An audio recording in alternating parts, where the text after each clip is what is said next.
यावर उपमुख्यमंत्री देवेंद्र फडणवीस आणि भाजप आमदार प्रवीण दरेकर काय म्हणालेत पाहूयात। आता बॅगा तपासल्या तर काय वाईट झालं, या ठिकाणी त्याचा एवढा इश्यू करण्याचं कारण काय आहे? पण 2 दिवस झाले उद्धवजी माझी बॅग तपासली, माझी बॅग तपासली, माझी बॅग। अरे होतं काय घबाड, एवढं काय घाबरताय? बॅग तपासली तर काय फरक पडला? अरे माझी बॅग तपासली ना, नांदेडच्या एअरपोर्टवर तपासली, कोल्हापूरच्या एअरपोर्टवर तपासली।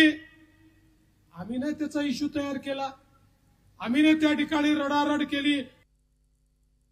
उद्धवजी ठाकरे साहेब लोकशाहीचा अभ्यास करत नाहीत, संविधानाचा अभ्यास करत नाहीत।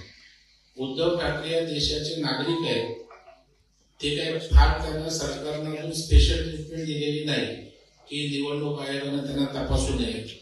त्याच्यावर ज्या नागरिकाला कुठल्याही पक्षाच्या नेत्याच्या बॅगा तपासण्याचा अधिकार आयोगाला आहे आणि आपल्या माहितीसाठी चॅनलद्वारे महाराष्ट्राने पाहिले, एकनाथरावजी शिंदे साहेब मुख्यमंत्री असताना एअरपोर्टवर त्यांच्या बॅगा तपासलेल्या आहेत।